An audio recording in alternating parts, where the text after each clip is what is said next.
दोस्तों, जब भी कोई पूजा पाठ होता है या कोई नई दुकान खुलती है या किसी चीज़ का मुहूर्त होता है तो सबसे पहले गणेश भगवान को पूजा जाता है।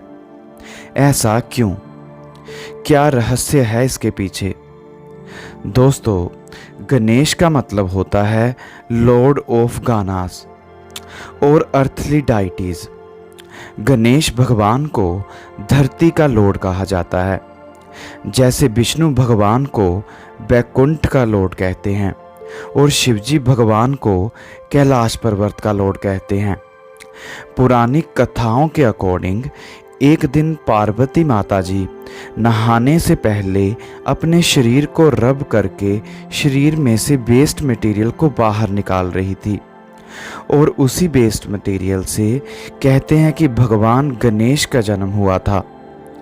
इससे पता चलता है कि भगवान गणेश धरती के एलिमेंट से जुड़े हुए हैं।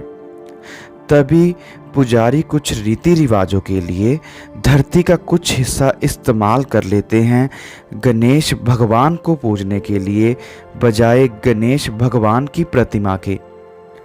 ऐसा माना जाता है कि कोई भी कार्य इस धरती पर सफल नहीं हो सकता जब तक भगवान गणेश का आशीर्वाद प्राप्त ना कर लिया जाए। इसकी ओर एक तथ्य है कि मनुष्य के सभी विचार नाद भाषा में एक्सप्रेस होते हैं, जिसे लैंग्वेज ऑफ वर्ड्स भी कहते हैं। मगर जो भगवान है उनकी भाषा प्रकाश भाषा है, जिसे लैंग्वेज ऑफ लाइट भी कहते हैं।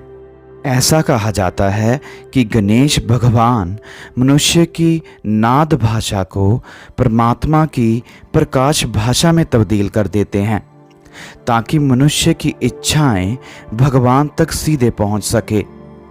इसलिए गणेश भगवान को प्रथम पूजा जाता है। और गणेश भगवान अर्थ के लॉर्ड हैं, तो भगवान गणेश धरती पर 10 दिशाओं पर रूल करते हैं।